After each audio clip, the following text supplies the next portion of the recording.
അസ്സലാമു അലൈക്കും. ബിസ്മില്ലാഹിർ റഹ്മാനിർ റഹീം. കൂട്ടുകാരെ, എല്ലാവർക്കും സുഖമല്ലേ? ഈ വീഡിയോയിൽ കാണുന്നത് ക്ലാസ് 2 ദുറൂസുൽ ഇസ്ലാം ഫസ്റ്റ് പാർട്ടിലെ 4ാം പാഠത്തിലെ തദ്രീബാത്താണ്. വീഡിയോയിലേക്ക് കടക്കുന്നതിന് മുമ്പ് ചാനൽ ആരെങ്കിലും സബ്സ്ക്രൈബ് ചെയ്യാതെ കാണുന്നുണ്ടെങ്കിൽ ഒന്ന് സബ്സ്ക്രൈബ് ചെയ്യണം, എന്നെ സപ്പോർട്ട് ചെയ്യണം. ഈ വീഡിയോ കൂട്ടുകാർക്ക് ഇഷ്ടമായാൽ ലൈക്ക് ചെയ്യണം, നിങ്ങളുടെ ഫ്രണ്ട്സിന് ഷെയർ ചെയ്യണം. ഇതിനു മുമ്പ് തന്നെ ഈ പാഠങ്ങളുടെ തദ്രീബാത്തെല്ലാം ഞാൻ അപ്ലോഡ് ചെയ്തിട്ടുണ്ട്. കൂട്ടുകാർക്ക് ആ ക്ലാസ്സുകൾ കൂടി കാണാവുന്നതാണ്. കുറച്ച് ബുക്കൊക്കെ അപ്ഡേറ്റ് ആയതുകൊണ്ടാണ് ഈ ക്ലാസ്സുകളൊക്കെ വീണ്ടും എടുക്കുന്നത്. പിന്നെ തജ്വീദിൻ്റെ ക്ലാസ്സുകളൊക്കെ വേണമെങ്കിൽ ക്ലാസ് 2 തജ്വീദുൽ ഖുർആൻ ഫസ്റ്റ് പാർട്ട് എന്ന പ്ലേലിസ്റ്റിൽ നോക്കിയാൽ കിട്ടുന്നതാണ്. നമുക്കിനി പാഠത്തിലേക്ക് കടക്കാം. അദ്ദർസുർ റാബിഅ, പാഠം 4, അൽഹംദുലില്ലാ. ഈ പാഠത്തിൽ നാം ഒരു സംഭാഷണമാണ് പഠിക്കുന്നത്. സംഭാഷണം അറബിയിലായതുകൊണ്ട് തന്നെ അതിൻ്റെ അർത്ഥം മനസ്സിലാക്കിയതിനു ശേഷം തദ്രീബാത്ത് നോക്കാം. ഈ പാഠത്തിൽ പഠിക്കുന്ന സംഭാഷണം ആർക്കിടയിലുള്ളതാണ്? ഹാമിദ്, മുഹമ്മദ്. ഹാമിദ്: അസ്സലാമു അലൈക്കും വറഹ്മത്തുള്ളാഹ്. മുഹമ്മദ്: വഅലൈക്കുമുസ്സലാം വറഹ്മത്തുള്ളാഹി വബറകാതുഹു.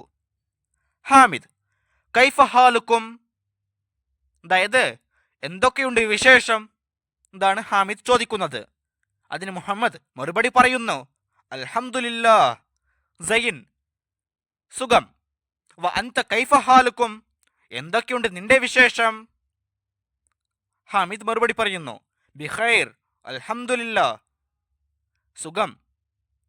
മുഹമ്മദ്: ഇലൽ ലിഖാ. ഇലൽ ലിഖാ എന്ന് പറഞ്ഞാൽ വീണ്ടും കാണാം. ഹാമിദ്: മഅസ്സലാമ, അസ്സലാമു അലൈക്കും. മുഹമ്മദ്: വഅലൈക്കുമുസ്സലാം. ഫി അമാനില്ല. ഫി അമാനില്ല എന്ന് പറഞ്ഞാൽ എന്താണ്? അള്ളാഹുവിൻ്റെ രക്ഷയുണ്ടാവട്ടെ. തദ്രീബാത്തിൽ ഒന്നാമത്തെ പ്രവർത്തനം നഖ്റഉ നഫ്ഹം. ഇവിടെ കൊടുത്തിരിക്കുന്നത് വായിച്ച് മനസ്സിലാക്കാം.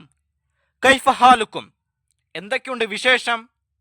സൈൻ, അൽഹംദുലില്ലാ, ബിഖൈർ, അൽഹംദുലില്ലാ. ഇതിൻ്റെ അർത്ഥം സുഖം. ഇലൽ ലിഖാ, വീണ്ടും കാണാം. മഅസ്സലാമ, ഫി അമാനില്ല, അള്ളാഹുവിൻ്റെ രക്ഷയുണ്ടാവട്ടെ. തദ്രീബാത്തിൽ രണ്ടാമത്തെ പ്രവർത്തനം നുക്മിലുൽ ഹിവാർ. ഈ പാഠത്തിൽ പഠിച്ച സംഭാഷണം പോലെ തന്നെ ഇവിടെ ഈ സംഭാഷണം നമ്മൾ പൂർത്തിയാക്കണം. മുഹമ്മദ്: അസ്സലാമു അലൈക്കും. അലി: വഅലൈക്കുമുസ്സലാം വറഹ്മത്തുള്ളാഹി വബറകാതുഹു. മുഹമ്മദ്: കൈഫ ഹാലുക? അലി: അൽഹംദുലില്ലാ, സൈൻ. വ അൻത കൈഫ ഹാലുക? മുഹമ്മദ്: ബിഖൈർ, അൽഹംദുലില്ലാ. അലി: മഅസ്സലാമ, അസ്സലാമു അലൈക്കും. മുഹമ്മദ്: വഅലൈക്കുമുസ്സലാം. ഫി അമാനില്ല. തദ്രീബാത്തിൽ മൂന്നാമത്തെ പ്രവർത്തനം നഖ്റഉ നക്തുബ്. ഇവിടെ കൊടുത്തിരിക്കുന്ന വാക്കുകൾ തെറ്റില്ലാതെ ആ കൊടുത്തിരിക്കുന്ന വരികളിൽ എഴുതുക. കൈഫ ഹാലുക്? സൈൻ, അൽഹംദുലില്ലാ, ബിഖൈർ, അൽഹംദുലില്ലാ. ഇലൽ ലിഖാ, മഅസ്സലാമ, ഫി അമാനില്ല. തദ്രീബാത്തിൽ നാലാമത്തെ പ്രവർത്തനം നുഇദ്ദു ഹിവാറൻ ജറ ബൈന അലിയിൻ വ ഹുസൈൻ. അലി, ഹുസൈൻ ഇവർ രണ്ടു പേർക്കും ഇടയിലുള്ള സംഭാഷണം നമ്മൾ തയ്യാറാക്കണം. നമുക്ക് തയ്യാറാക്കാം. അലി: അസ്സലാമു അലൈക്കും വറഹ്മത്തുള്ളാഹ്. ഹുസൈൻ: വഅലൈക്കുമുസ്സലാം വറഹ്മത്തുള്ളാഹി വബറകാതുഹു. അലി: കൈഫ ഹാലുക്?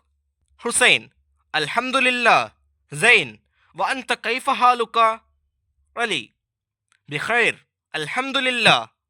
ഹുസൈൻ: ഇല ഐന അൻത? അലി: ഇലൽ മദ്രസ.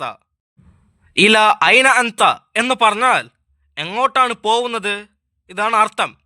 അതിന് അലി മറുപടി പറയുന്നു, ഇലൽ മദ്രസ, മദ്രസയിലേക്ക്. അപ്പൊ ഹുസൈൻ പറയുന്നു, ഇലൽ ലിഖാ. ഇലൽ ലിഖാ എന്ന് പറഞ്ഞാൽ വീണ്ടും കാണാം. അലി: മഅസ്സലാമ, അതായത് അള്ളാഹുവിൻ്റെ രക്ഷയുണ്ടാവട്ടെ. അസ്സലാമു അലൈക്കും. ഹുസൈൻ: വഅലൈക്കുമുസ്സലാം. ഫി അമാനില്ല, അള്ളാഹുവിൻ്റെ രക്ഷയുണ്ടാവട്ടെ. ഈ പാഠവും ഈ പാഠത്തിലെ തദ്രീബാത്തും കൂട്ടുകാർക്ക് മനസ്സിലായില്ലേ? ഇൻഷാ അല്ലാഹ് അടുത്തൊരു സബ്ജക്റ്റുമായി നമുക്ക് വീണ്ടും കാണാം. അപ്പോൾ എല്ലാവർക്കും ഒരിക്കൽ കൂടി അസ്സലാമു അലൈക്കും വറഹ്മത്തുള്ളാഹി തആല വബറകാതുഹു.